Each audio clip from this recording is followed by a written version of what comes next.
Good evening, good evening. It looks like we should be set ready to go. This is going to be an interesting one today, I think, for folks who don't get into collectibles as much as like I do and a lot of the other folks, Don, Primetime Treasure Hunter, somebody like that. I spent some time researching the video that I posted yesterday about PWCC.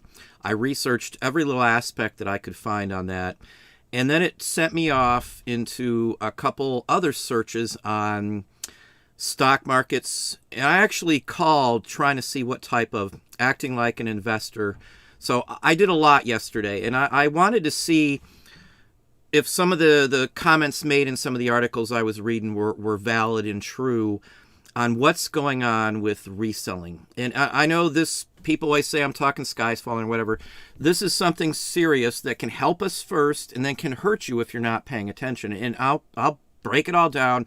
Anybody is welcome to go out and investigate exactly what I'm going to say today because the proof is out there. I talked to a few stock traders personally on the phone as an investor trying to look into this.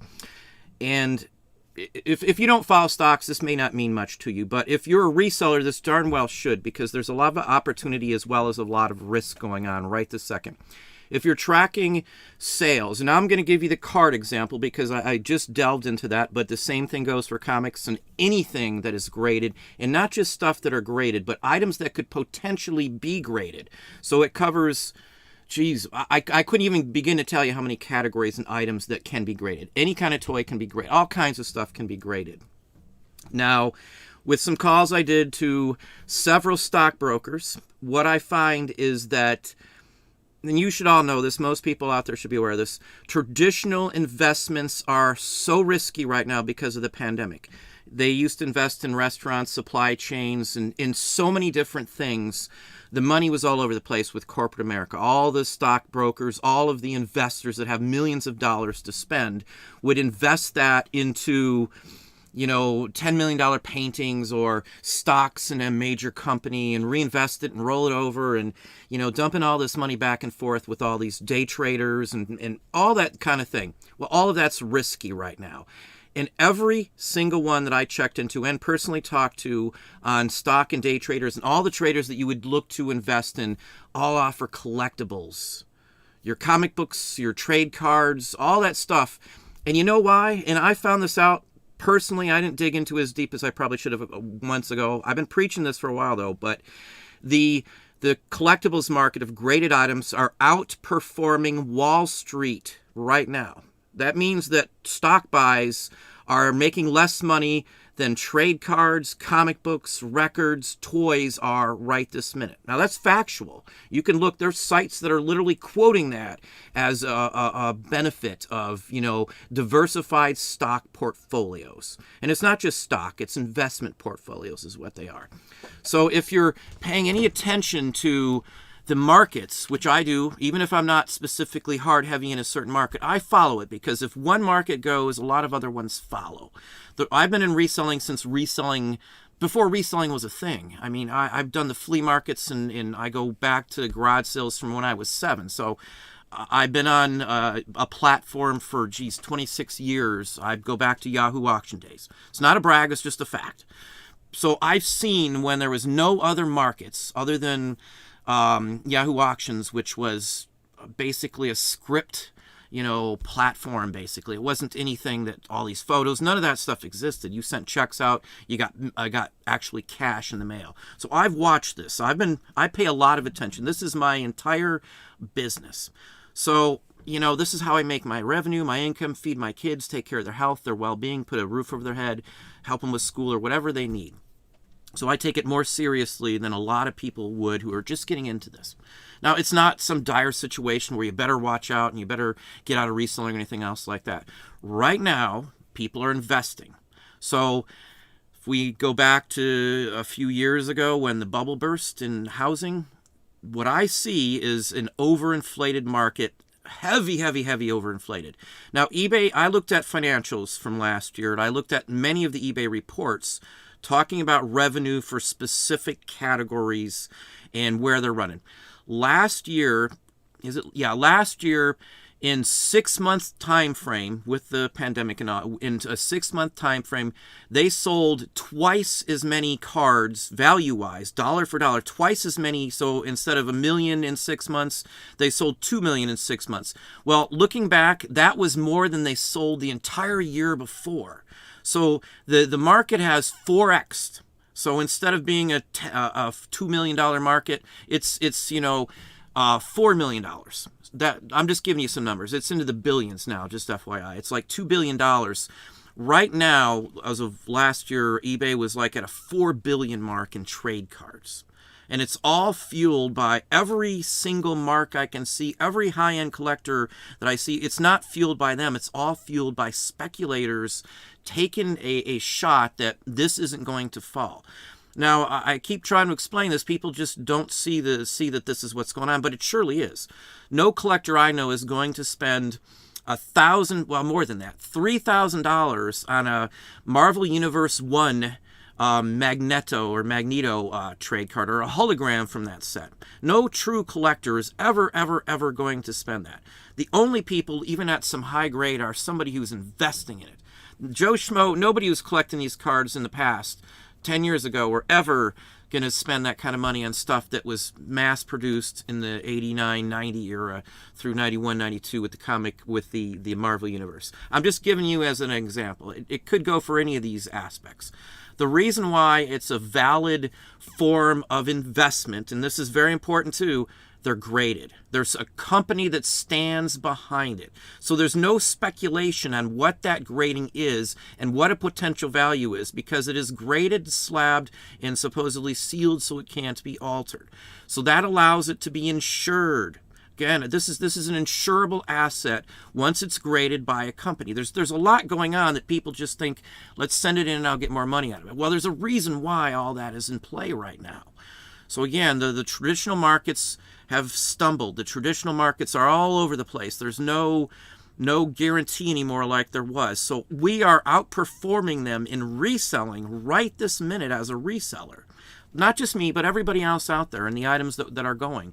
The reselling market is making it more profitable than stocks and bonds. So what's happening? They're all feeding on us. That's what's going on. They're supplying the high-end bidders for items that just aren't, in the past, should never be worth it. In looking at the site yesterday, the PWCC, there's so many $1 million cards that nobody in their right mind would spend $1 million on these cards other than an investor. There's one single baseball card that was put out in 2020 is not worth $1 million in anybody's mind, even if it's a one of a kind. It's just not. Again, this is creating a bubble for us. And what happens with bubbles? They do burst. So the warning signs are that at some point, these categories, all the categories at all these high prices in the 4x, the 10x, this year could be $8 billion on eBay and trade cards. Last year was 4, so if it continues at that same rate, this year could, well, it'd be more than that. Geez. If the first quarter sold 8, it could be like 16 billion. Who knows? These are obviously the market's still going up because of this.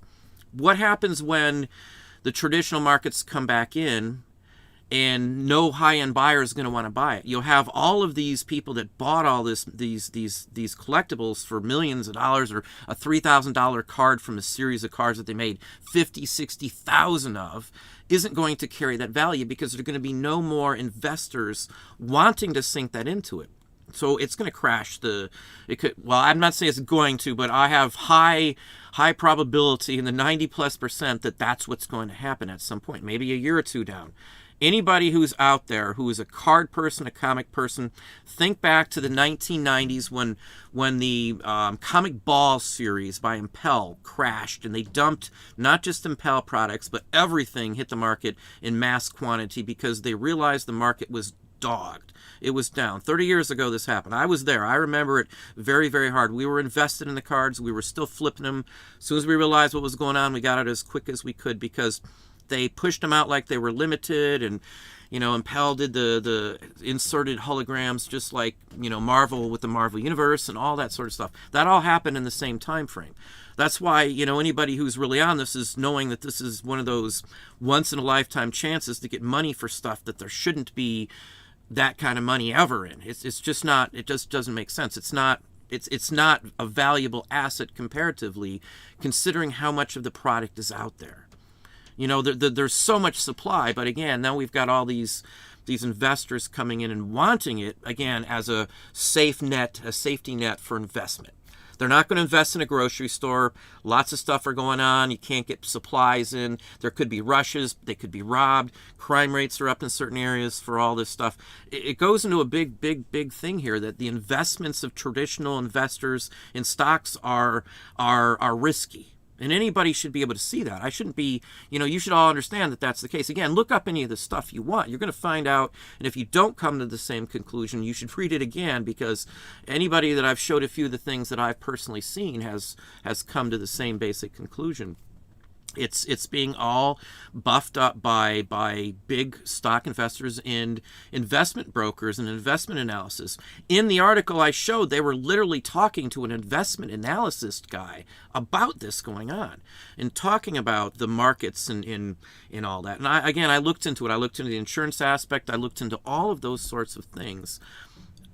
It's a big win for them. It's a big win for us right now. Again, if you're heavily invested in some things and thinking that the money's going to stay there, it's probably not. I don't see this, a trade card made a year ago worth $1 million in 5 years from now. It'll be like a Beanie Baby thing. Beanie Babies were selling for thousands. Now, I'm not saying there's a few here and there that still don't sell for hundreds, maybe a little more than that, but there are a few. But in general rule, Beanie Babies crashed. They crashed. Talking Elmo crashed. Maybe the first run or something might go for a premium these days. But once the markets settle and they realize, hey, there's a bunch of these and they're all over the place and no one wants them, what does everybody think is going to happen to the rest of the market? So all I'm saying is that's where the sales are coming from. It's not collectors. Again, it's not collectors buying all the stuff for $1 million for stuff that's just not worth $1 million. If somebody has $1 million extra to spend on a couple baseball cards, $1 million each, they're investors. Nobody throws out $1 million without having a ton of extra money, and have the option to invest in it. Sure, somebody might think, hey, it's cool. I'd like to have it even if it's $1 million. But somebody who has $1 million isn't just randomly going out and spending $1 million. They've got accountants and tax experts and investment analysis people and everything. They're not just buying it. They wouldn't buy it unless there was a push on it. And this is, again, coming from Wall Street. Can you trust Wall Street? Does the bubble burst with the housing market show what they're made of? I mean, that's just my take on it. I'm not a greedy person. I'm not looking to that. If I made a couple $1 million, I wouldn't be, trying to rip people off for even more money. It just wouldn't make sense to me. I'd be fine. I could live on the rest of my life. So could my kids, the way I spend stuff with just $1 million and be perfectly happy. But again, that's just me. So don't let a bubble hit you with any of these. Don't get stuck with merchants. Again, don't just rush to sell anything. Keep an eye on it. That's all you need to do is keep an eye on it. See what's going on. And that means you're going to have to look occasionally at maybe a stock market report to see where the stocks are going. Because again, this is highly playing off why the prices are where they're at. And there's 3 different selling platforms that I looked at, not super big, but they're on high-end graded items and things like that. They're all quoting that they're outperforming Wall Street, outperforming the stock market. Again, that's why there's so many new players in this field. When I started, it was just Yahoo, and then it was eBay. Yahoo auctions were gone after that, and it was just eBay. No competition. Everybody made fun of us. They laughed at us. You're selling junk to other people. You're selling used, dirty stuff. And I heard it all. Trust me. I heard it all because there was nobody else doing it. Hardly. I didn't know anybody else who sold on eBay when we started. But, this is where we're at right now. Corporate America has gotten their grips on it. They're not going to go away. I don't see corporate America. I know eBay is corporate America, but they didn't used to be. They just used to be some little tiny little rinky-dink with a handful of employees at one time when they were awesome. Keep all that at heart. Think about that. play it for what it's worth, because that means first, right now, right this second, you've got potential to make a ton of money. That's why, again, I know people are getting off on the grading and all that kind of stuff. I'm not going to go into some huge thing with that. I don't see any evidence either way. I don't trust eBay. eBay executives have already pled guilty to some really horrific things, far worse than shill bidding. But you know, one bad apple, a couple bad apples shouldn't spoil the whole thing. I still saw on eBay, even with all the awful things they do to somebody that I personally talk to. So again, you know, if they're going to attack somebody for posting articles, that's far worse than shill bidding. Again, it's all greed. It's all greed. It's all greed in my book. Not me in any way, but anyway. Let's move on to a few other things here, and we'll get to some questions and stuff. But I honestly think that is of concern. You got to be... Write it down on a board somewhere. Pay attention to what's going on. Don't get caught with a bunch of merchandise that could be worthless in a year or two. That's all I'm saying. It could be sooner, it could be later. If the pandemic goes away, traditional markets might come back. And when the pandemic does go away, let me tell you too, I used to mess with stocks. I even took a class in college on it. And what's going to happen when the markets all open up? Restaurants start booming. There's going to be new restaurants opening up. There's going to be new businesses, and all the money is going to go to there. And a lot of them are going to pull their investments and stuff out of the market, which could flood it with a bunch of merchandise that's overpriced. And, you know, it's going to leave us in a sore spot if you're not prepared for it. That's the gist on it. Now, let's talk about overall reselling in general. If you sell on Facebook, I'd be 100% concerned about my well-being if I only sold on Facebook. I'm telling you straight out. If you didn't have any issues with the crash, now I don't mess with Facebook, so I didn't even know it was down. I didn't know. I don't mess with Instagram hardly ever. I couldn't get a YouTube uploaded on my Patreon that same day. I assume it's tied together. I don't know. But the point of it is that they were down for hours, and people were complaining, and you know, they could just shut you off. The site could go down. They could get investigated worse. They could be charged. I don't know. There's just too many things and too much risk factor on Facebook. Facebook is not a reselling page at all. Facebook is, they use your material, your information to market stuff towards you. That's all it is. Facebook is just a way to collect shares for advertising revenue. That's it. That's all Facebook is. They can say it's whatever they want. This is my opinion, of course, but they can say it's whatever they want. But just like a 30-minute TV show, I've heard TV execs say this, so this isn't coming from me. A TV show in these days is not. The show is there to support the commercials. That's it. That's all the shows are there for, from what I understand. And I've personally heard from, probably a half a dozen people on videos here from the actual person running studios and stuff, that's what it was. One of the comments was, I don't give a shit about the show. I just want the viewers there so we can pay for the revenue or get the revenue from the ads. That was the gist of it, and it was a major studio that said that. You can probably look up that statement because I think that's pretty darn close to word for word what was said. So be careful. Again, don't put all your eggs in one basket. Now, onto one of the sites that I use. I don't do Facebook. I had a marketplace set up, just FYI. Checked it out. Don't feel safe with it. I don't meet people in public anymore in person. You know, it's just not my thing anymore. I'm just done with people not showing up and all the other BS with it. Now, HIP. Now, I did reach out to HIP 2 or 3 weeks ago, I would say, and I've actually got a message I just sent out this evening to them. I've talked to, and I not personally met, but I've met him on a video chat and stuff, the owner, CEO of HIP. Right now, HIP has some issue with an outside, not internal from them, but some issue with eBay, and it can't sync, and you can't renew your tokens. That means that they're not syncing your products on HIP. Now, again, I just reached out to them again over this issue here. It actually gives you a warning on the top of basically your seller page or your hub. It would be kind of similar to what eBay is, for those who don't know. And it's, again, related to the categories eBay is changing. Postcards, for one.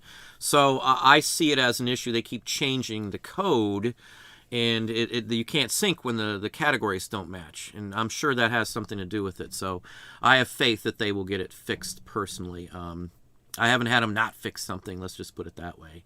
So there is some glitch there going on with it. Again, I think it's literally outside source. The CEO gave me, he gave me some information and numbers in the past, in one-on-one conversations and stuff that as a CEO I wouldn't have given out. He was very straight and open, so I don't doubt his honesty and sincerity with what I hear from those people. In all honesty, I'm not getting paid to say that. I'm not getting a dime from them right now, so I'm just telling you I personally believe what they say. So.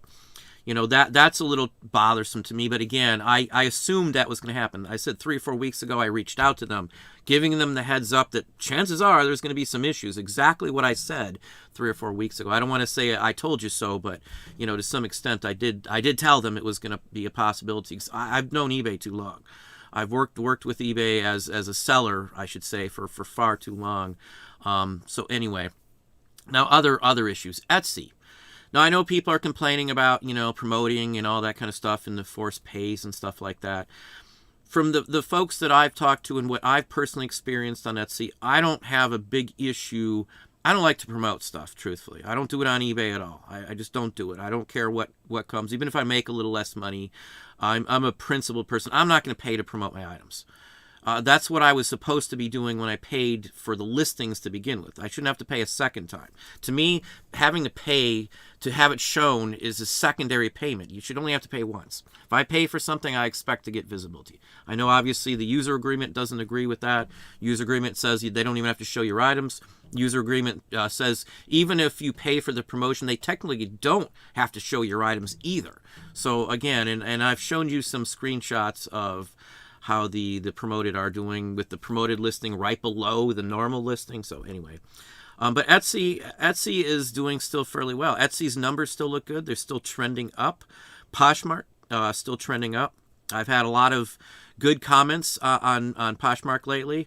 Mercari, however it's pronounced again. I know I'm terrible on pronouncing that one. I don't know why, pet peeve, but I've had a lot of people tell me that they're selling a reasonable amount close to, if not same level as eBay sales as they had. Now, I don't know exactly what everybody's selling, but it's been far too many people telling me the exact same thing to say that, hey, there isn't something, maybe there's something going on. We're actually going to step off onto the platform too, just to see. I'll try it for a month or two and see what happens. I'll show some videos when we do it, but we've heard from people we know and I've personally talked to for a couple of years that they tried it out and they were impressed and they got a reasonable amount. Now, the ones that I know very closely and personally, they didn't see, like-to-like numbers like eBay versus Mercari, whatever it is. But they did see enough, 10 to 20% of what a daily eBay sale was. They were pretty quickly getting on that platform too. So maybe they're moving up. The company doesn't have, it's a Japanese company. It was founded in Japan. And the corporate mentality there is totally different than what it is here. So, maybe they are more truly interested in the sellers versus, screw the sellers and the buyers, all that matters because we want that revenue. I don't know, but, I'm willing to give them a full-fledged try.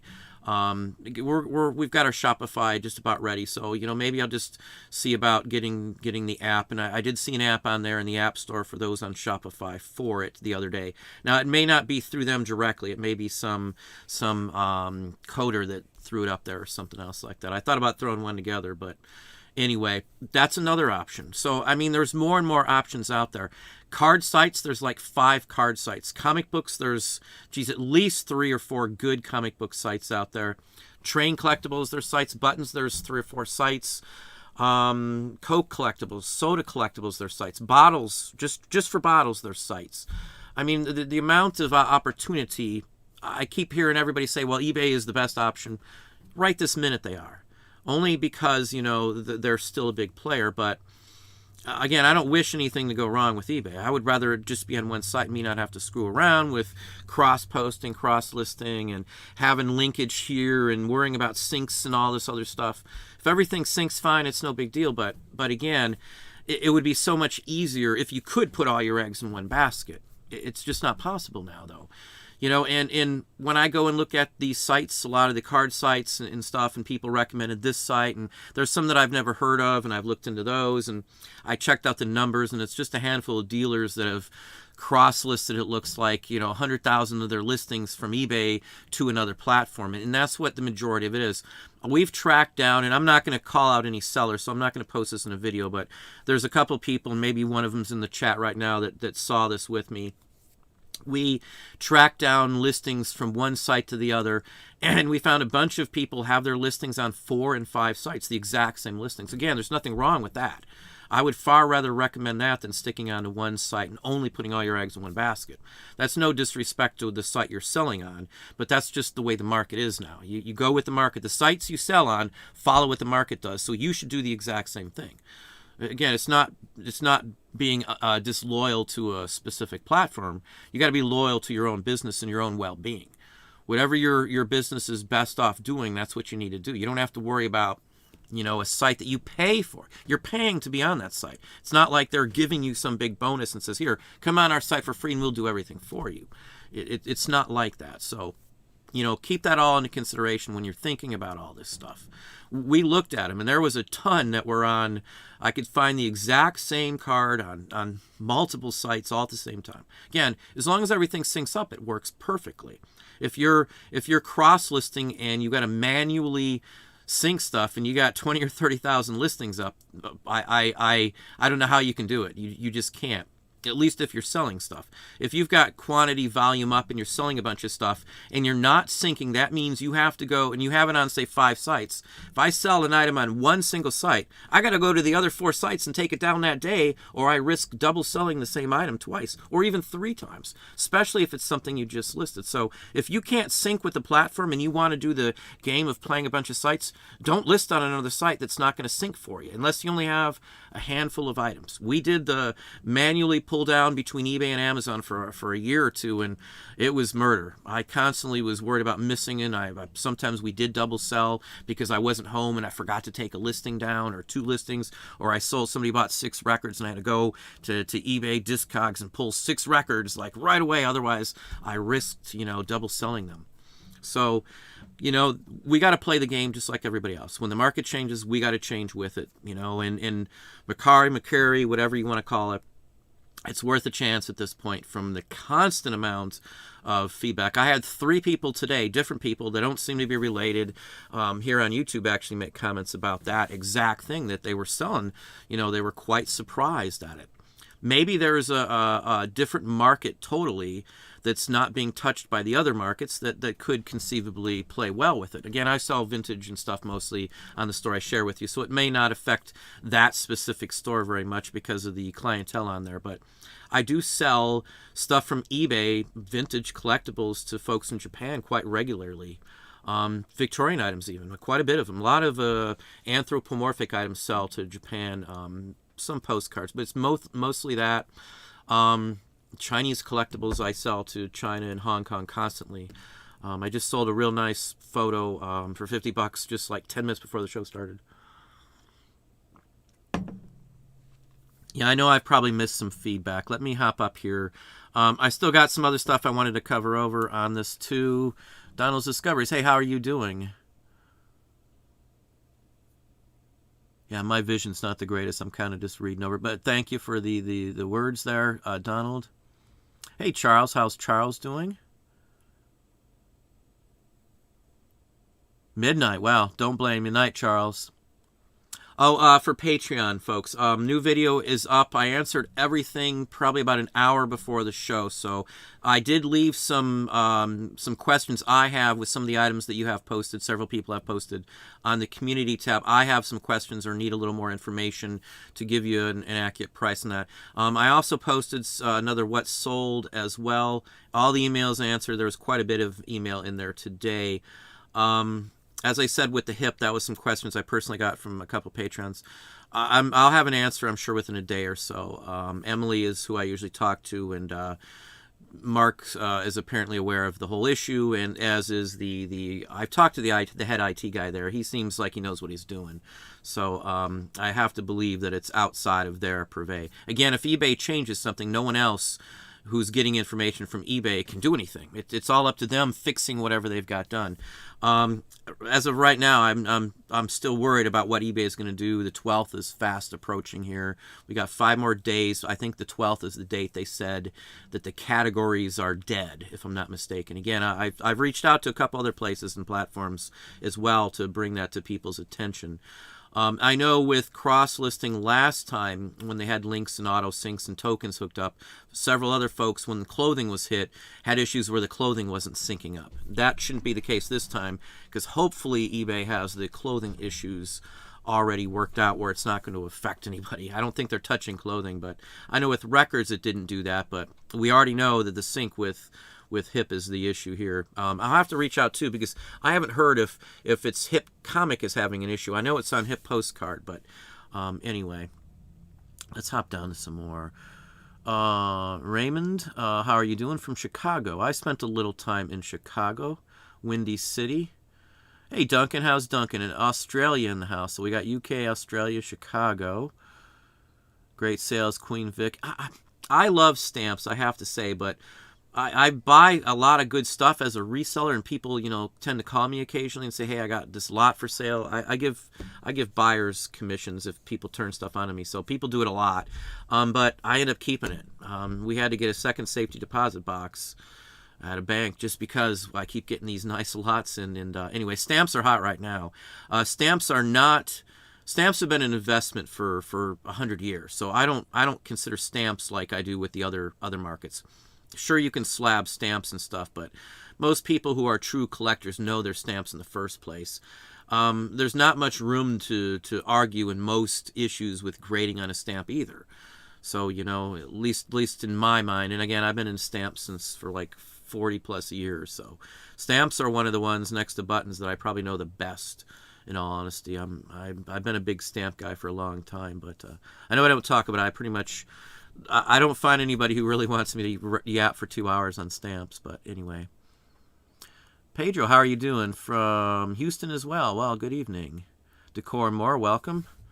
If a seller, here's something from Duncan. This one looks like an interesting one. If a seller has 4,000 listings, barely making a dozen minor sales a week, should they stop buying the same junk? Should they be more concerned with getting their current inventory sold? I would say it depends on how much revenue you have coming in from that. I've had that question actually asked of me specifically. This is the same answer I gave them. Let's say you're only selling a dozen a week. Quantity to me means nothing. What if every one of those items was sold for $500? What if a dozen items are sold for $1,000 a piece? You're only selling a dozen. You may have 4,000 up, but you may have sold $12,000 in 1 week. Do I really care at $12,000 a week whether I'm only selling a dozen?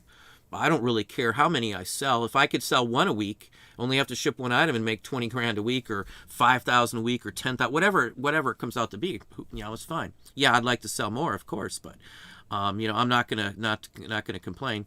Now, if they're only making a couple $100 a week and that's it, yeah, they need to do something else. Maybe it's their whole structure on pricing. Maybe they've got bad photos. Maybe it's a title issue. Those are all the first things everybody should look at. If you've got an issue with your store, title, photo, and price. First, the pyramid of a listing. That is it. Those are the foundations of any listing. Those 3 things there. Hey, Mr. Hale, how are you doing? Yeah, I do have another intro, but just like everything else, everything kind of gets pushed to the side with a lot of the stuff going on.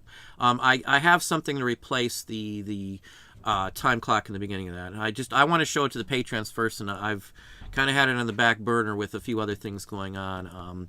I got a guidebook coming out. It's with legal right now.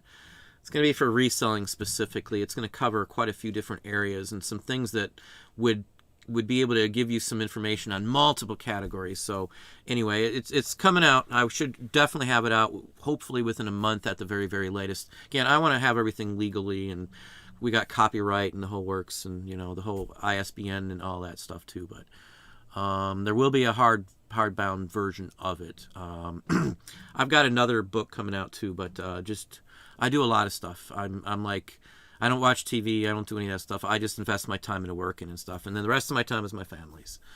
I don't do sugar anymore because it's a medical issue. So I feel like I'm wired, and I don't sleep much. I'm constantly. I'm more wired now without sugar than I ever was with sugar. Sugar, I guess, is a downer. I didn't realize that till I've given it up for so long. That I'm not trying to preach what you do or anything, but I had to quit. And I think even if I could go back, I probably wouldn't at this point, because I actually feel much better without all the sugar. But anyway, where were we? Duncan, I was searching eBay the other day for Meritus packet letter. The results showed instant noodle packets. Yeah. Now, I know Duncan's talking about that. I've had other people talk about the search results. Excuse me. I've been talking to the phone with people all day over some things. I have to say that I've been messing around. I do have a video that we've been messing around with for a while here. And it goes back to Bob, because Bob, Mr. Hale up there, was talking about search results. Well, eBay's changed them now, with a new pay-per-click promoted. I guarantee they have. I've looked all over. I have to go to Chrome to find stuff on eBay now. So if I want to find what I want on eBay, it's easier to find it from Chrome, which is sad that you can't find what you want because they've screwed up the search results so badly. So all those people who go straight to eBay are missing out from what I see. And that's me. I looked for stuff on eBay, and I spent some time doing this to see if I could figure out rhyme or reason to what's going on. And I've said this before. Once buyers realize that a Chrome search will show them better results and show them items on eBay that they can't find in an eBay search, they're not going to search on eBay anymore. It's like 34 to 35% right now, and it might be higher than that because I didn't look at the valid numbers. I was just looking at online. I didn't include phone. Look from a Chrome or a web browser search instead of going to a site now. So, how many people are... Maybe eBay won't be the best choice. Maybe another site is paying more to Google for better placement or something, and their item may show up over eBay's. So if eBay is not showing people stuff and they seem to be finding better stuff elsewhere because they're forced to go to Chrome, what do you think is going to happen to stuff like that? Again, it's not a dog on eBay. It's just I guess it is. It's a stupid decision what they're doing. I know other sites do it. Amazon, a lot of other sites do it. They limit it. That's why, again, people are catching on to this, Millennials and Gen Z, and everybody isn't stupid. People know how to use a phone and search these days, and I guess eBay doesn't get that, and other platforms too, but it's sad that I have to go to Chrome to search for items I want to find on eBay, even pricing information. Terapeak's a little different, but if you're trying to find active listings, good luck. Good luck is all I can say. I'll prove it in the video if anybody wants to see it, because I'm still working on it. But we looked for a bunch of items, very specific, vintage and stuff. We found them from 2 other vendors on Chrome, but we didn't find those, and they were on eBay. They were eBay listings. Didn't find them on eBay after. I looked in every single word, terminology, combination I could think of, even basic words, and I even looked through hundreds of listings trying to figure out if I could. It's a no-go with stuff like that. So I can't give you a definitive answer on it other than eBay's risking it. They're being short-sighted with trying to get revenue from pay-per-clicks because they don't have to sell anything. It's just money given to them to splot an ad up here or something, or to pull some people in based on your keywords. So it's free money to eBay, basically, in my mind. It works for people who sell bulk of the exact same item. So don't get me wrong. There's an option that is good and useful for, but not vintage and collectibles. It's insane to think that you're going to get it. Even if you've got some massive store. If you've got a massive store on eBay, chances are you're cross-listing somewhere else and your listings will instantly show up on a Chrome search in the first place. So once they do that, they'll see you're some huge dealer and off it goes. You won't need eBay to do that. That's how it works. That's why Shopify stores do well, because they figured out how to work Google placement better than eBay does. You can look at yourself to see that one, and then go look at trending on some of the keywords and stuff that eBay's repressing the views on. Again, it's all Amazon. Everybody does it, so you can't just say it's eBay's the guilty factor here. Everybody knows I'm no huge fan, so to speak, of eBay, but this is our livelihood. I texted this to Dom the other day. What bothers me, and you can say what you want about me, but what bothers me honestly and sincerely is that I, almost daily, but not daily, I get people contacting me in desperate, dire need Their items aren't showed, they can't get sales, and they're doing everything they can to feed their kids, or they're going to get evicted. I don't know how many times I've personally had somebody tell me that in a personal atmosphere, that they were doing everything they could, and the only way they're getting anything is paying so much, and it's just a shame that the people that are hurt the worst by policies on eBay are the ones that can afford it the least. People are trying. You can't say that people who are trying shouldn't at least be treated equally as everybody else, at least on platform wise. And it's just not the case these days. I don't know what to tell people sometimes when they tell me some of the stories that I hear. Again, I'm not trying to belittle anybody. Don't get me wrong. I mean, we've been at the bottom of the barrel before ourselves, with no job and 2 kids. So trust me, I've been there. But I don't have an answer for a lot of these folks. And it really bugs me. And I know a lot of people are just down here for the money, but it does bother me when people who I've talked to for, a year or two, or people that are obviously sincere, and I can see like their Facebook page and stuff, I can see who they are. It doesn't seem like they're putting on some show or story for me, and, they get no help, or eBay won't answer questions, or Amazon does similar things. So don't get me wrong. It's not just eBay, but I mostly hear it about eBay. And it's sad that it's hurting the people that need eBay to be a faithful partner with us as resellers, more so than anybody else. I can afford it if they sink me on some sales here or there, or they put me in a hidden timeout because I said something wrong, or they didn't like the way I looked one day. I don't know. But, they have the right to do that because of the user agreement. But I'm not going to be hurt. So, it's just sad that it's come to that every single dime is so important over the well-being of people who rely on the platform. Part of the reason everybody liked eBay when it was first around, because it felt like, even if you didn't know people all the time, it did feel like a family or an event. People would sit down and watch auctions end that they were bidding on, something that they hadn't seen for 20 years since they were a kid, and that's the whole big draw of it. And that's partially why I picked the auction professor, because auctions what started me into this, and it was fun. It was the whole experience, and if it wasn't fun, I probably wouldn't have even known about any of this. So, that's what's drawn me here to where I'm at. So anyway, I know I'm ranting and raving, but let's move on to some questions. Does a Google search lead you back to eBay? Only if you click on an eBay listing.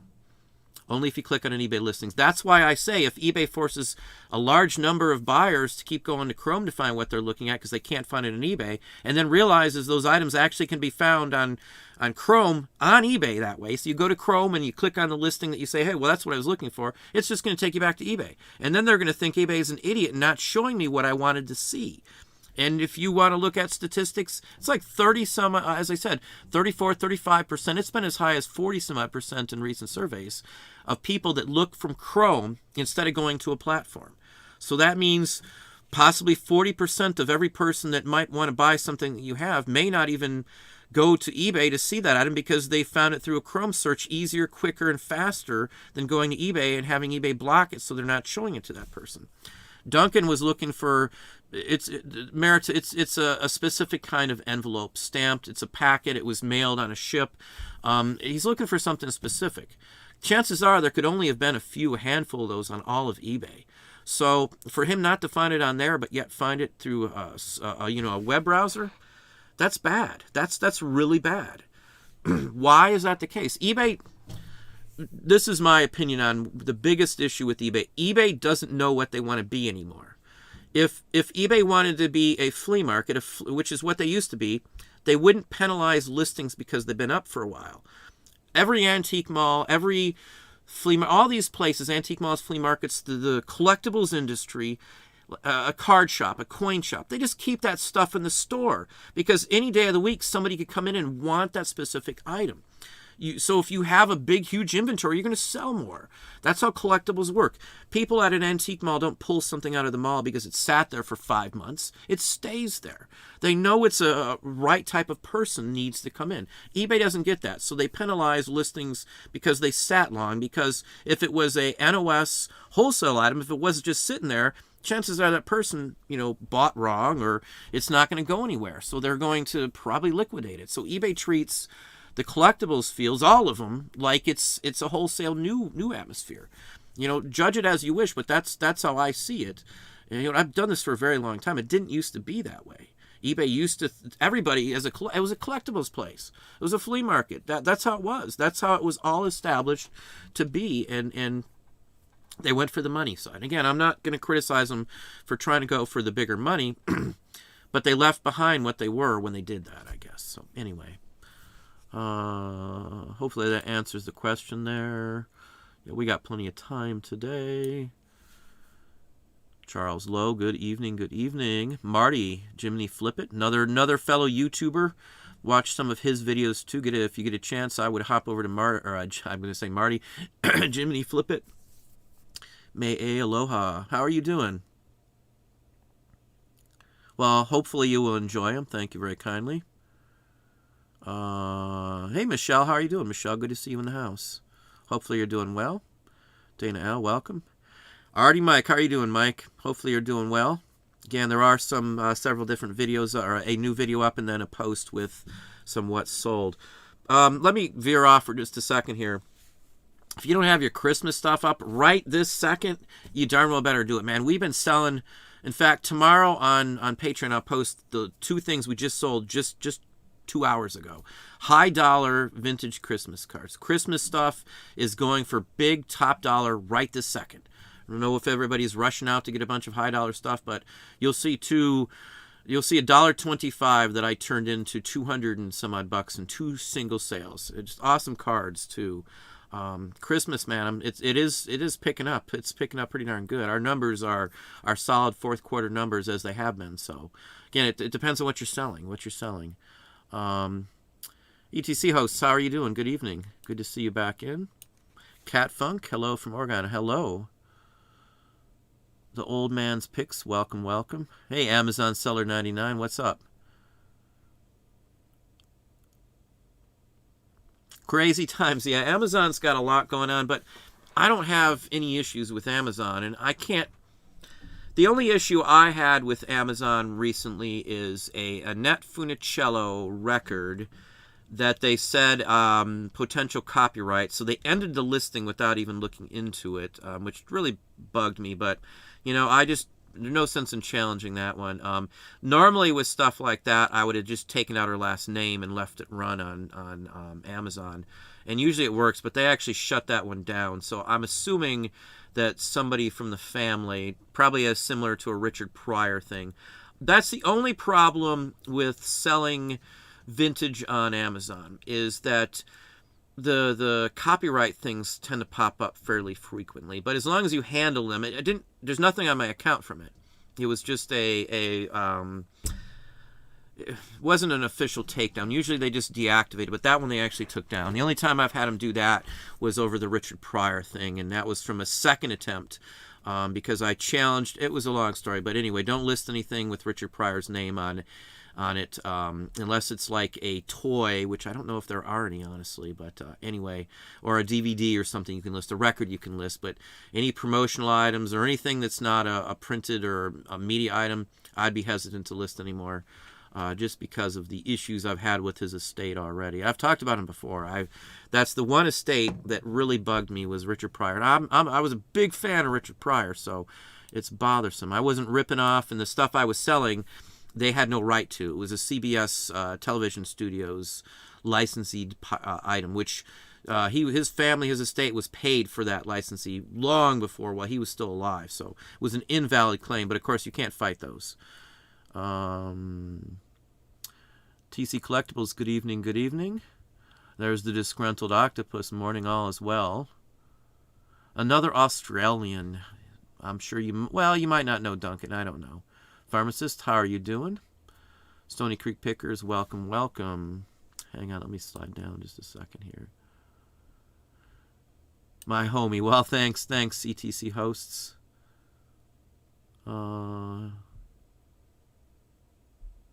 Chris, hello everyone, looking into NFTs. I'll never touch them. It's just, in my opinion, just a scam. That's all it is in my book. It's selling something that they can make $1 million of if they want. There's no backing for value. And the Wall Street people, again, are using those to seek alternate investment sources. So again, I'm not going to do that. What everybody else does is their own opinion. I looked into it. There's no backing value. It's a brand new collectible. And it's just not me. I don't get the use of it. It's not my thing. I would never recommend it, nor would I do any of those, truthfully. More poor people. Yeah, we don't need more poor people. I'm not saying to get rid of poor people, don't get me wrong. I think there should all be a safety net for folks. But Melanie Kimball, good evening. Atlas Attic, how you two doing? Hopefully you're doing well. Hey, there's Dom. I talked about you a few minutes ago. Hopefully you're doing well, Dom. Obviously, if you don't know Dom's channel, Primetime Treasure Hunter, I would honestly recommend checking out Dom as well. He does a lot of stuff. He's got a very large Facebook group. Now, let me since I just mentioned Facebook, I've been so close to just shutting down all of Facebook and Instagram, truthfully. I don't want to see what everybody's eating for dinner and the vile political comments from every side and imaginable. I don't care to hear it all. I don't care if it's family members or not, and I can't stand social media, that type of social media personally. I don't photos of people holding a bunch of money or showing all their packages they're shipping out. I can ship out 100 packages and end up losing money, so I don't care how many packages somebody sells out. I could send out one package that's worth 50 times what somebody sends out in a common day if it's the right item. So that means nothing to me. Bottom line is all what I want, and I'm not flashy. I'm not gonna try and show off me selling or show all the money I make or something, because that's not me. I'm more interested in giving the knowledge and how you can do it, as opposed to showing you how much money I make. I know that's a big draw for a lot of people, thinking this guy's rich, he's going to show me how to be rich, but it doesn't work like that. I think most people who've watched me for a long time, including most people I've called out, they work at this. It's not some take it lightly thing. It's investing as much time and as much hours as you can to get it going as well as you can. That's my take on it. Take it out as you want. I'm called all kinds of names in the books. I get all kinds of nasty comments lately here on YouTube. So I got thick skin. You can say or think what you want. I don't really care if you don't agree with it. That's your opinion and your rights to disagree with whatever I say. But anyway, just don't be nasty about it. I have to constantly delete posts, or I get people trying to dog somebody and then come and find out at the end that they're just part of another site. That happened today, and they were going on and posting all kinds of posts, and then at the end they commented about this great site, which I looked into, which was, I ain't even going to go there. But anyway, I find more people investing in old stamps lately, maybe as a way to diversify their investments. Stamps have been an investment for God, I don't know how long. Queen Elizabeth has a huge stamp collection, I know that. But stamps have been a big investment. But yes, people are investing in things that are gradable, investable, and stamps always have been. Inverted Jenny is one of the biggest examples that I know of, because I personally have seen a couple of those in real life with somebody. If you don't know what the Inverted Jenny is, Jenny, look it up.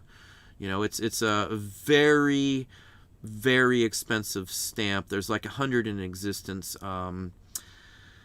That's an investment thing. Any auction house in the country would take that as a sale. Any single one. I don't know if any have ever sold on eBay. I would imagine maybe one or two have, but and I'm talking about the original ones, not the rehash ones that the government did not too long ago. But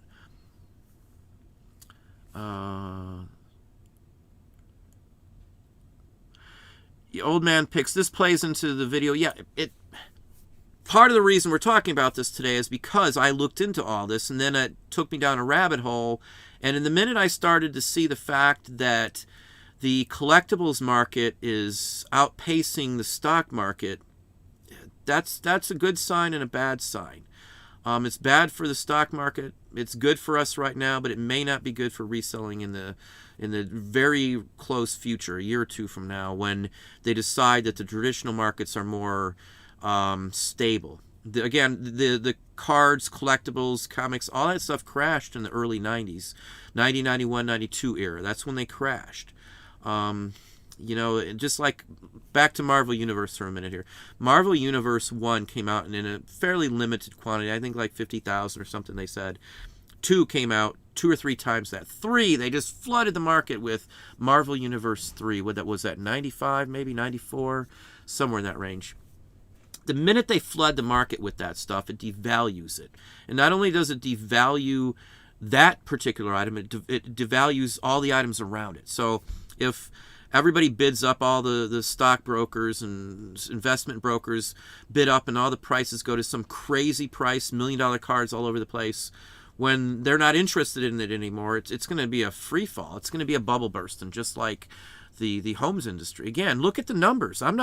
Look at the numbers. It's on trajectory. If you compare the numbers, compare the bubble burst of the housing and stock market crash just a few years back versus the increases, the amount of quick increases, going from 1 billion to 4 billion in 6 months, is a horrendous amount of increase. And it's not sustainable. Sustainability is the issue here. So that's why the housing market crashed. It wasn't sustainable. You can't keep doing that. You come to a point where everything is so high priced, and then it's coming time to pay the piper, and they can't pay the piper. They're so leveraged, all the folks.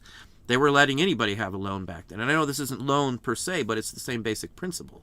They've got investment into trading cards, comics, toys, all these other things that, they think are cool and are going to hold this value. But they're the only ones that are pricing things in the millions of dollar range, or $10,000 for a card they made 50,000 of because some card company says it is good. Now, again, I don't have any problem with graders at all.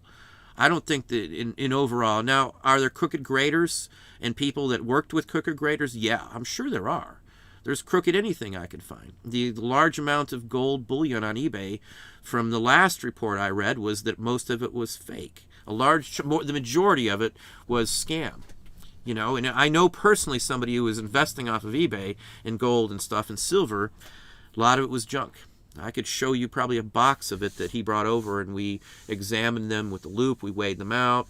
Then we took a file into them, and sure enough, a lot of them were scammers. And he bought them from what he thought were reputable people with feedback. So, again, anywhere you go, you're going to have scammers and people trying to take advantage of you. So I'm not going to penalize PWCC for what may be a bad, whether it's, I don't know if CEO, it doesn't even matter who it is.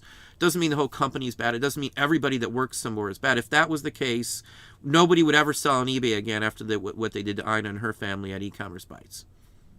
That end of story. No one would ever be on eBay because it went all the way up to the CEO, the head of global security for the entire company, as well as a bunch of other people who have pled guilty or will be going to federal prison for years for harassment, stalking, attacking, threatening, breaking in or trying to break into vehicles and cars of Ina and stuff. She's somebody I talk to, so I don't take it lightly, but I am still on eBay because I realize that bad apples don't spoil the whole tree. If a basket of apples, 5 of them are bad, there's 100 more that are still good. So I people say, well, why are you still doing on eBay if you hate eBay so much? I don't hate eBay. I hate some of the people running. No, I shouldn't say hate, because let's just say I think they're idiots and should never be in charge of anything. I wouldn't even trust them to clean the toilet, in all honesty, especially the one running the company. My personal opinion. I don't want to see Walmart 2.0, but that's the way it's looking to me. Again, I don't wish this. People think I'm trying to dog on eBay all the time. I wished eBay worked fine. How much easier would my life be if I didn't have to worry about all this stuff all the time? I love reselling. There's very few people who love it like I do, and who know it every little aspect of it. I wanted to know everything I could about it, and that's how you do good at this. So I don't want eBay to do bad. I don't. What would I get out of it? So it frustrates me when I hear people say that stuff. Let's see where we're at. Mutton Ridge Finds, how are you doing? Good evening, good evening. Hey, Naomi, how are you doing this evening? You can play it back if you missed something. Tom S. Scarcity, yeah, that could play, but most of the items that are going for $1 million aren't scarce or they're new. It's false scarcity if you're doing that. You're intentionally making something scarce just to try to get a big dollar out of it. That's not the same thing as a collectible that they made 100 years ago, only having 4 of them in existence, and only 1 is high grade. And again, I do see a need and a value in graders in general. Something we've done. I would have no problem sending in stuff to the day I die to a grader as long as I feel comfortable with it. I got a lot of hate on the PWCC video, in all honesty. I haven't seen any proof either way. I'm not saying they didn't do it, but I don't see anything. All I see is eBay, who's lied to us so many times, telling us something with no variable proof. And now I know a lot of people said on that case, since that was brought up, that I looked at their feedback and their feedback's all these shills. The shill comments didn't start showing up until eBay booted them and it was all over the news. You can go look for yourself. So and then half of their negative feedbacks on there, which there was only, last I looked, it was 0.2% bad feedback. They had a 99.8% positive rating, which is really high. I've seen a ton of people well below that who are good people. So, of course, but if you look at their feedback, it's multiples where people bought a whole bunch of stuff and left it. So it's only half the negatives of what it says. So in a month time frame, 130 negatives versus 120,000 positives. I'm sorry, but you're talking about less than 0.25% of people complained about them. eBay, on the other hand, has basically mimicked other sites that do cards, like Pip for one, and have set this stuff up. They actually, just before they booted PWCC off the site, they hit them up to work together with them, to partner with them, to create a vault for eBay. And when they said no, right after that's when I hear this coming on, that they booted them from the site. If eBay was looking into them and thought they were so crooked, why would eBay reach out to them and offer them a partnership on eBay? And PWCC was the 96th top seller of all sellers. Out of 80 million sellers, they were number 96. I don't know. I just don't trust eBay at their word anymore. Again, there's too much stuff that they say one thing, or you get 20 different answers on the exact same question by talking to 20 different people. I was going to say something not so polite, but I'll leave it at that. Let's hop on here. Again, I'm not trying to dog on eBay all the time, but there's nobody else that does all this stuff. I don't have issues with anything else. YouTube isn't perfect and everything, but YouTube's actually working with us, working with all the other channels on here, working with people when they have issues. If I report an issue, I get an answer. Not only do I get an answer, I get a time frame usually, and I get a response saying it's now fixed. If you have any more issues, contact us. And I can contact them directly with YouTube and get to actually speak to somebody who handles IT on occasion. eBay denied me the ability to talk to an IT guy on promoted listings. Maybe they don't want, they got some ruling with that, but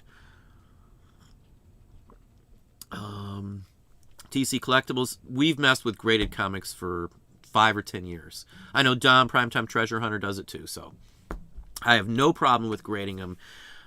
With records, let's talk about records just for a second and give you an idea here. My idea on what a VG Plus is, in many cases, is not what other people's idea of a VG Plus. And a VG Plus is above mid-grade. It's a recognizable, it plays fine kind of record. You want a VG Plus or better record. Otherwise, you don't want to mess with it unless it's worth a lot of money. One person's VG Plus might actually only be a VG to me. So they might say, well, that's a VG Plus. I wouldn't rate it at that. So that would eliminate, the whole point of grading is to eliminate the argument over what is or what isn't. But again, then you come down to the same thing. If the grader doesn't see it the way that one other grader sees it, you could have 2 different grades from the same company based on who graded it. Sometimes people will get a comic book back. And I know Dom, I'm sure Dom knows this too. I 100% know Dom knows this. If you don't like the grade you get and you really think it's better, you can actually break the seal, send it back in, and in some cases you'll get a higher grade the next time. It is subjective, but I'd rather have somebody who sees hundreds of thousands of an item versus somebody who only seen a handful of something trying to say what the grade is. I guess that's the point. Again, there's good and bad players in every single field that we sell in. There's no way around it. And every single platform has the same basic issues. It comes down to how they handle those issues, though, that makes me respect or trust a platform. So far, there's very few. Amazon has earned my trust well over eBay any day of the week. I hate to say it, but that's true. HIP, a small platform, has earned my trust any day of the week over eBay. Again, I don't wish this to be the case. I still make 40% or just a hair under of our entire revenue in reselling comes from eBay. It used to be 100%. And again, it's not my fault that it's not 100% anymore. It's eBay's fault.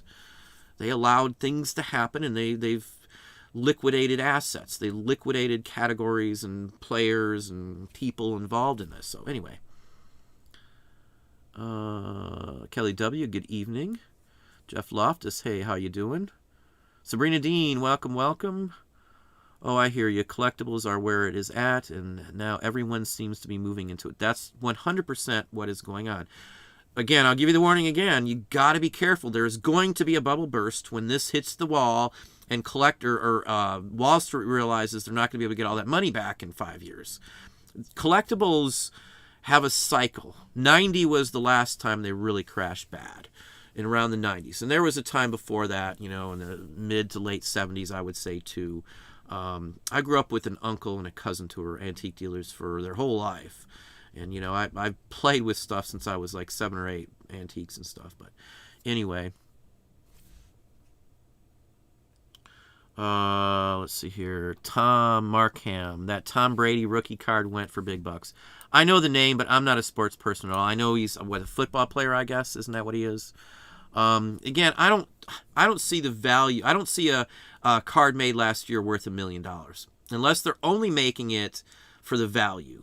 And again, did the player get the money? I don't know. I doubt it. So it's like the tulip and the bust. Stock market will eventually go down, then they'll disappear. That's what I honestly think it is. That's honestly what I think it is. Oh, the bulb. I think oh, no, bust. Okay, I'm sorry. Yeah, I think that's what's going to happen, in all honesty. I'm like over 90% sure at some point all the categories that they're investing in will start to drop down. Could be overnight. It could be... again, I think it's going to happen, though, when the pandemic is over and everything starts to open back up.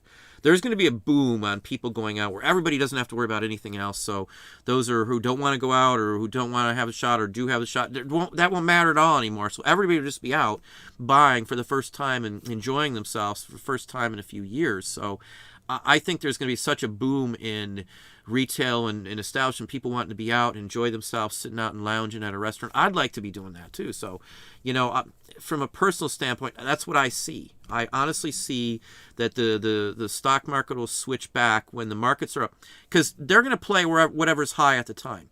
And the minute that everybody's out and about and going around and doing all the fun stuff and traveling and flights and all that kind of stuff there'll be more money in that because it's going to be packed.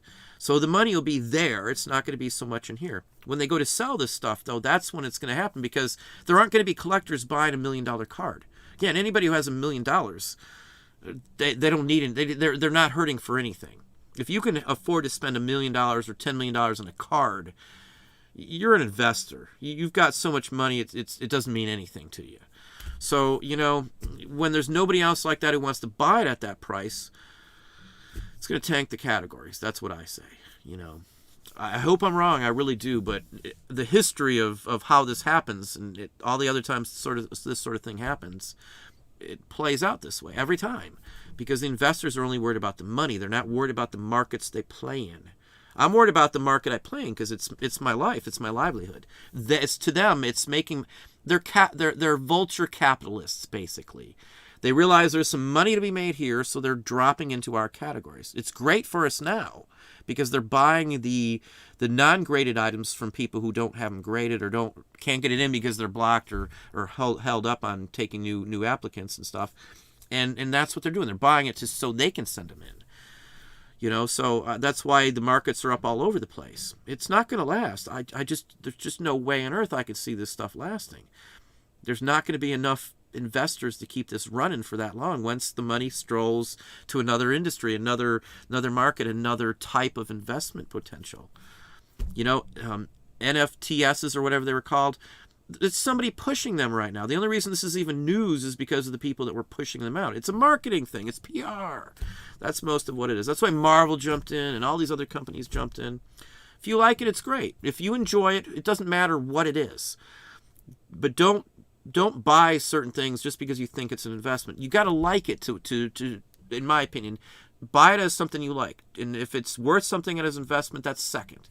I don't buy anything just for business-wise, different story, but personal-wise, I don't buy anything saying it's going to be an investment usually. If I like it, if I like something, I'm going to buy it. You know, I got a specific type of jeans I like, and it's not like an expensive per se, but I like them. They fit right, so that's what I buy all the time. I don't care if somebody says it's weird. I like that. I have 3 and 4 of the exact same shirt because I like the shirt. It just makes it easier on my life. I don't have to worry about what I'm going to wear. I got a limited quantity of shirts I wear for here. Now, if I'm out in public, you'll probably see me wearing something different, but you know, it's just whatever's easiest, man. I'm easy to get along with. I agree. I had a sports card shop, and the prices tanked back in '96. They started to tank in 1991 when Comic Ball Series 2 came out. Maybe it's a little later than that. I think Comic Ball 1 came out in 90 or 91, and then Impel tanked them at like 93, 94 when they dumped it. And then Marvel did similar, and Topps. They were just producing. Everything was limited. Everything was find the specialty card and insert this, insert that. Now they've come back, of course, and it happens like every 20 or 30 years. And not just this market. Their comic books have went down. They've gone up, and you know, like Magic stuff. Eventually, some other thing will be a big fad. There'll still be a diehard group, but the higher values and all this mass quantity of people coming in as some categories does wane over time. How many people are buying McHale's Navy items these days? How many people, well, Gilligan's Island might be a little side note, but how many people want the Munsters items these days? The field of people after it's waned its peak performance era, peak performance years, it goes down over time. So eventually stuff does go down and crashes, and demographics change on who's around. People pass away, and collectibles from certain ages, there's less people that collect them. So, and that's like anything. Somebody, Molly B, somebody just gave you a bunch of football cards from the 90s. Check out if you got any good, let's see, what would it be called? Rookie cards. You want rookie cards out of those, key players and things like that. Now, I've played in sports cards, don't get me wrong. Back in the day, Action Packed had a Bo Jackson card in the box. This was when Action Packed was new. They're raised cards that are like embossed looking. And somebody I knew one of the guys who worked for the company, and he told me how to get that card out without buying any other pack but that one. And ever since then, we were able to get all the holograms out of any kind of card until the card companies caught on. But stuff like that, I used to get those all the time. I'd go to a store and just pick out the one pack that had it, because it was I think in the middle row, the second one from the bottom every time. The Bo Jackson card was in the same spot in every single box. It was the way the machines worked. And like inserts for any of the holograms, like the Marvel Universe. Back when Marvel Universe 1 came out, I think it was still like that in 2, the holograms were an extra card in each pack.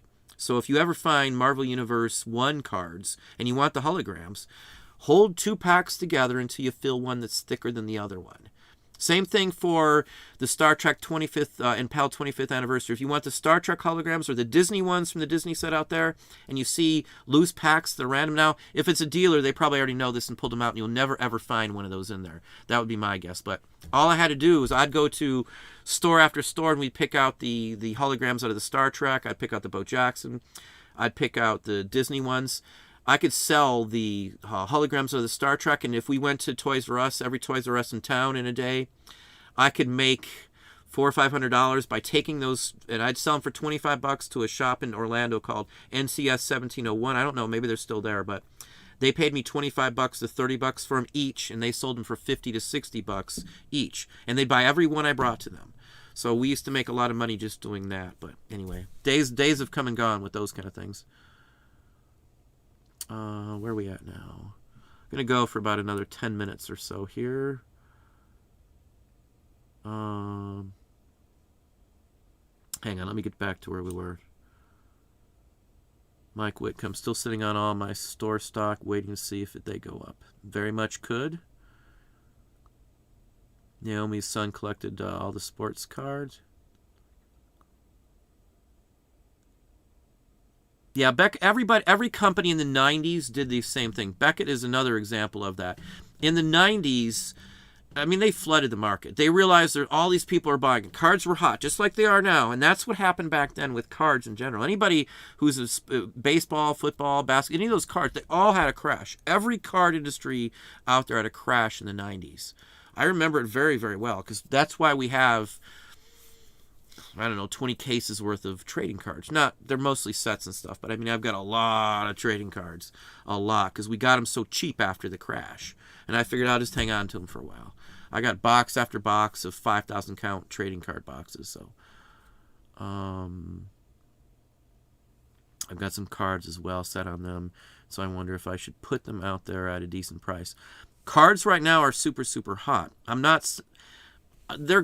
know if they're at the top end. I don't know if they're going to keep going up a little from here, but man, they're so far up there in price. It's just insane. Again, they're not collectors. There's no collector that's going to pay $3,000 for a single card out of Marvel Universe 1 because they say it's a rookie card, and that's what they're marking him as.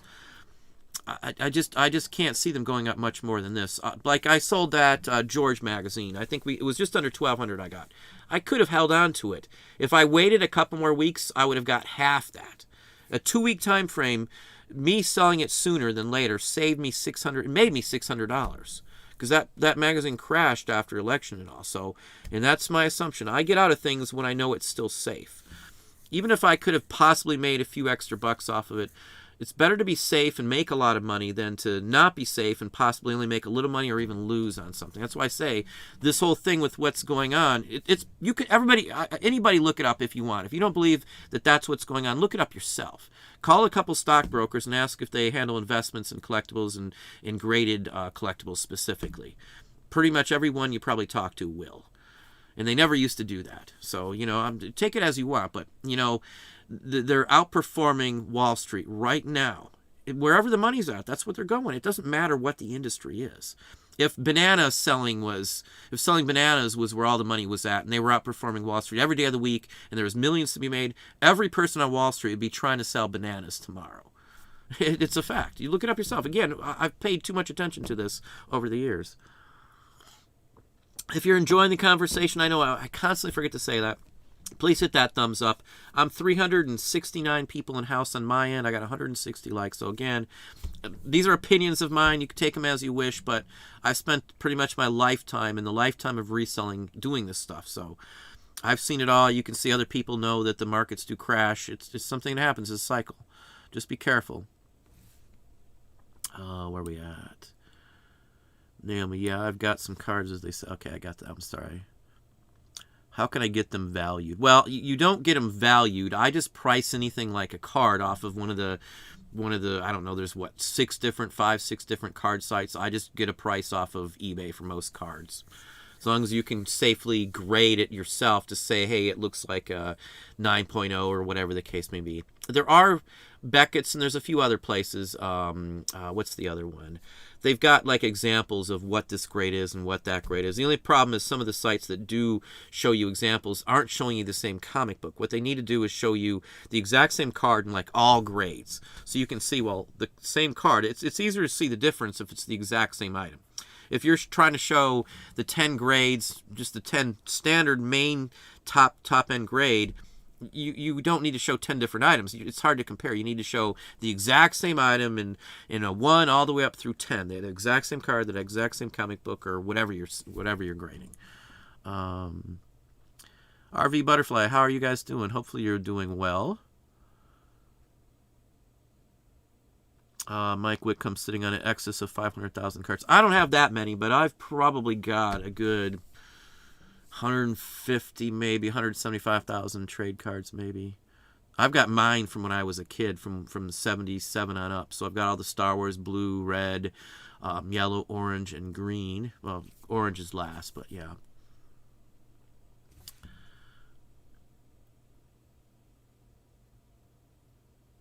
I don't think they're trying to control the market other than trying to keep the value up so it's a worthwhile investment for them. They're not doing anything else other than trying to make a whole bunch of money.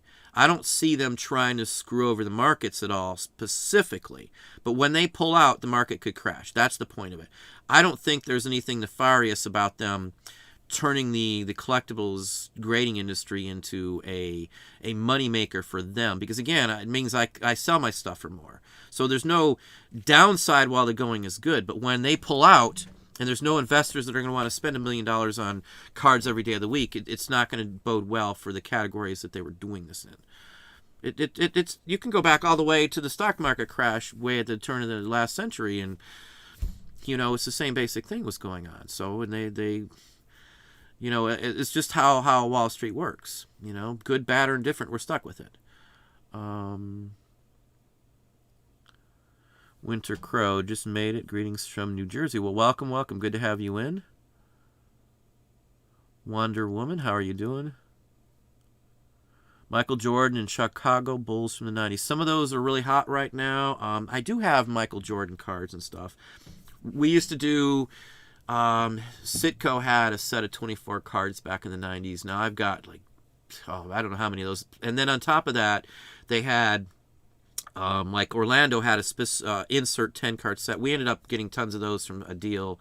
And back then, I think it was Shaq's card was in one of those. And we ended up making a lot of money. But nowadays, I couldn't even tell you what they're worth. But if you get the right ones from the 90s, there's some primo ones in there, let me tell you. Hey, Tommy Z, how are you doing? If I didn't get you, Molly B is New Jersey, too.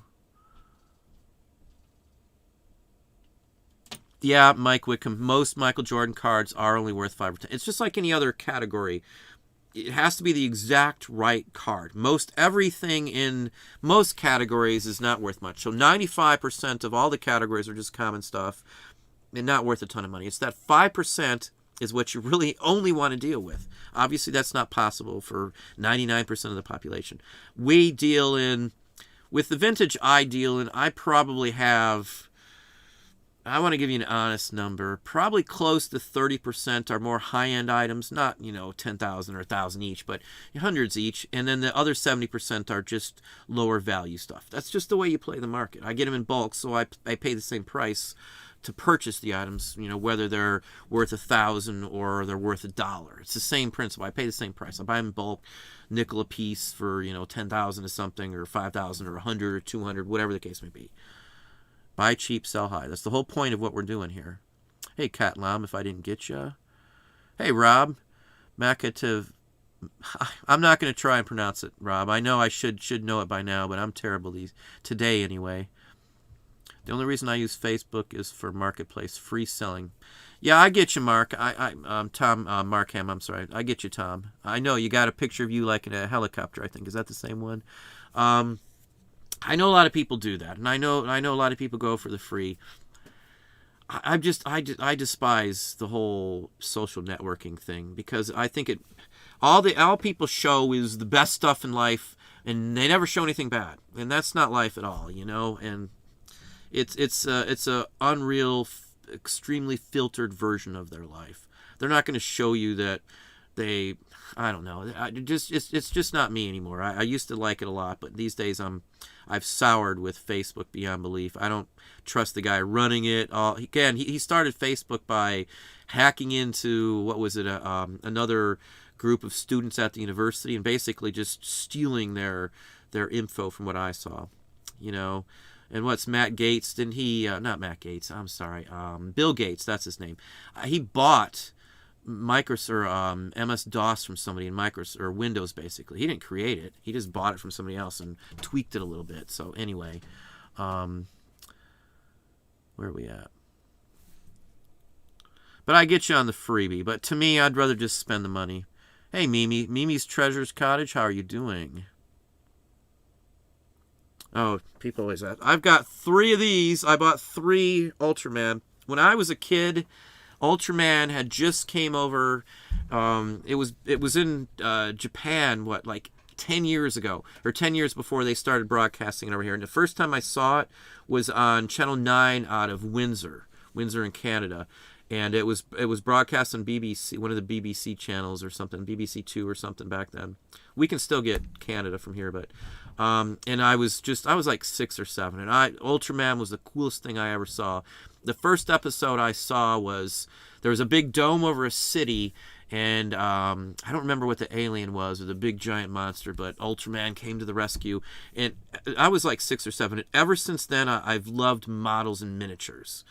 Ultraman is probably one of the first reasons I'm into miniatures, in all honesty, 40 plus years later. I love the theme music. I love the the credits with, I believe that was actually Clay Animation, if I'm not mistaken. But the U.S. soundtrack I liked, and I liked the Japanese version of the soundtrack too. But Ultraman fan. I don't really watch it, but I do love I love some of the old shows so much that I've got a playlist of just the intros to the shows. You know, Addams Family, Munsters, F Troop, any of those old Police Squad, any of the old shows. I love the Bionic Man. That's one of my favorite. Buck Rogers TV show. Even Battlestar Galactica. Lauren Green was always good. You can't knock that. But anyway, I know, off on a tangent again. It's a data mining vehicle. FB sucks. Yep, that's my opinion as well too. Kelly W. I was impressed that HIP at least put a notice at the top of the page saying they were having an issue. eBay, on the other hand, tells you weeks later, if at all. That's why I say HIP, for anybody trying to sign up, is going to see that. They know that. They're being... I talked to Mark, the owner of HIP, and it's not a brag. He was on my show. I had a nice chat with him. We talked before the interview. We talked afterwards. I've sent back and forth messages to him, long ones. I've detailed issues. I've even sent him copies of CEO letters from a couple other companies and some other things too. He's always been straight as far as I could tell, and he gave me information, as I said, that financial information, stuff that you don't talk about. But he was very open and very honest, and I believe the guy, and I believed his mission. And I see what he's going for. It's not my mission. I don't, I think there's a better model. But again, I think the site's fine. There's nothing wrong with it. We do sell stuff on it. It's a daily, let's make sure, kind of thing. So, and, an extra $1,000 a month is fine with me either way you go. That multiplies out, you multiply it times 12. It's not hard to add up pretty quickly. You do it a few years, you've got some money coming in. So anyway. Where are we at? Let me stop down. Yeah, Marty's saying the same thing. It's nice to see that they're telling you what's wrong right off the bat. And again, it was, I think they sent out an email, I think, too. But as soon as you go to, I have a page set. So when I open up on HIP, I'm on the page. It would be like my eBay landing page, which is my main page on the hub. I got a landing page on HIP, and basically it'll tell me how many sales I've done and what I've got to ship out, where they're paid, and then if I've got any offers, just like on eBay. But, it's real easy because everything's right there at the top. The easiest stuff on HIP, all your information is right there when you sell it. And if you need to find some other stuff, those are a little more hidden to some extent. Not really hidden, but all the other aspects that you don't really need on a daily basis aren't up front like on eBay. The important stuff, what do I need to ship out today? That's the first thing I always see the minute I log in. I'll have 6, 5, whatever the total is for the day off HIP. Cat Funk McCary takes 25%. Yes, that is true. That is an aspect of it. I know it's more than eBay, but it's more revenue. You don't have to charge the same price you charge on eBay, on Macari, whatever. Prices on Amazon for us are different. My prices on Amazon for the exact same items I sell on eBay are more, 20% more. So there's no problem with raising the price to compensate for the fees. That's why I use InkFrog. That's why I use Shopify too, because rolling out from Shopify, I can set up a different custom export to raise the price when things are imported into another site. Why? Amazon, I get more for stuff, so I sell them more. So sure, I may sell it on eBay and get a little less money for it, but it's still a sale. If Amazon didn't exist, I'd still price it the same way on eBay. Sure, $10 more I can get on Amazon for an item, or maybe $20, $30, $40. But, certain items don't sell as well on eBay or on Amazon because there's not as many people searching on Amazon for those sorts of items. So again, there's goods and bads on every side. I pros and cons list. Do a pros and cons list. Everybody should do that for their business at some point, for what they're doing. You'll find things that there's so many cons against doing them, like clothing. We did the pros and cons for should we continue with clothing, and the cons were the entire list. There was only a couple good things on it. Once in a while we got some really good pieces of clothing, but it was very rare and few and far between. The other hand, I get rare paper every day of the week if I wanted it. I get rare collectibles, rare military, rare toys. the stuff is so out there if you're digging for it, if you know where to go, if you're expanding your horizons and going to places you normally wouldn't go to, you're going to run into stuff that you'd be surprised is out there for sale for so cheap. Most of the stuff on Patreon, for example, I post lately. I've been trying to post at least 3 or so a week of items that I've sold, 3 or so postings with a couple items each of items that I sold. I think every item that I sold I got for almost nothing. But they're selling for decent money. If I pay 5 cents for something and I can sell it for $10 all day long, I'm happy with that. Especially since it's paper and I can list like 40 plus paper items in an hour.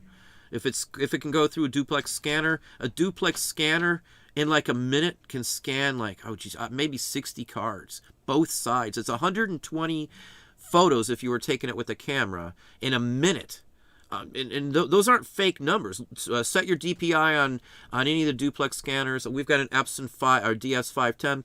I set my DPI to 75. I can't even feed it in there. It's going so quick. Anybody who has one, and I know there's a lot of people who have at least one of the Epsons or a duplex scanner. It doesn't have to be an Epson, but that's what I use. So I only can recommend what I know works for us. I've got links in the bottom to all those items in a page there. You don't have to buy them from my links.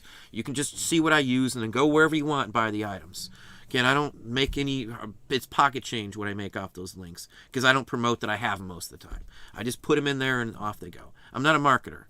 I think anybody who watches my channel knows I'm not a marketer for crying out loud, but we're heading to the end here. I actually talked a little more than I wanted to, but Winter Crow, I'm going to give him a shot. I'm going to see what happens full-fledged just for a little while, and if it doesn't work, it doesn't work. You know, I can't dog it if I haven't tried it full-fledged. If I just put a few items up there, it's not the same as me rolling out inventory and seeing what happens. Dollar bills, y'all. I try to find the regular listing instead of the promoted one on eBay. Sometimes they won't even show the non-promoted version in any of the search results. Now the non-promoted version is the whole reason I don't use promoted listings. If you have ad blocker on, that promoted listing won't show up. And since they're not showing you the original one, your item isn't visible anywhere if you are promoting it and they're promoting it at that time. That is the exact reason I don't do promoted listings. We have ad blocker on in every computer in here. Everybody I know, most of the people I know and converse with closely are IT guys. All of them have ad blocker on it, everything. Or they have a blacklist set up instantly so the minute their browser opens up, all of them are blacklisted and don't show up anyway. You know, that's the exact reason why I don't use promoted listings. Because if they're promoted and ad blocker's blocking the original listing, you're not having visibility at all. You know, I know they say if it doesn't, you don't get billed unless they click and all this. I don't believe any of what they say anymore. They're just like anybody who's got that email this past week that says books and magazines can't be used or can't be shipped media mail. We knew that was wrong. Why do they keep sending out emails and announcements that they have to retract? This is like the third one of something like that I got. This is probably the 7th or 8th thing that they've either posted and it wasn't right, or they posted it wasn't true, or they posted it too early and had to retract it. It's constant. Every quarter they do this at least once or twice. It's embarrassing, you know. I just want them to fix it. Hopefully everybody wants the same thing, but we're going to end it here. I know I didn't get through a lot of the feed. I'm very sorry. I do try to cover all bases. The topic here is what's going on, so I wanted to hammer off on that. What I spoke on that, if you didn't catch the conversation, seriously go back and at least watch the first 15 minutes or so of this video, because the market has been dominated by investors for a good year now. And as long as it stays this way, everybody can make a lot of money off of this aspect. But when the investors go away, the categories can crash. So the takeaway is be safe. Just be watching it. If you see some dips or people complaining about the sales have just started to tank in those categories, get out of them. You know, hopefully you don't wait that long until it's already tanking, but that's the best bet to go. I always would rather sell it a little early and not lose any money and get a good, decent profit than waiting and hoping to get that money. You know, a bird in the hand is worth 2 in the bush, and that's what I say. I'd rather, like the magazine that I was talking about before, I do that with records and all kinds of things, but the magazine's a good example because that was time-sensitive sale. If I waited, I would have lost $600 in potential sale on it. Yeah, I would have still made some money, but a $600 increase because I sold it at the right time is important. You know, don't hang on to stuff like the Beanie Babies. Back before Beanie Babies crashed, people just went hog wild and bought all kinds of Beanie Babies. Crashed and they were stuck with huge amounts of inventory. Don't be stuck with huge amounts of inventory that could fluctuate or crash in market value. Unless you're able to hold on to them for a decade, 2 decades until they come back, don't do it. That's all I'm saying. The sky's not falling. You just need to be very cautious and know for a fact that what's going on is investors have taken over and artificially increased the prices of all these. It's not bad. It could be bad, though, if you don't pay attention. But we're going to leave it off at that. I do appreciate everybody coming on. If you haven't hit the like button, please slam that like button. I still have over 350 people in house. Please slam it for me there. Enjoy it. Hopefully have a good evening.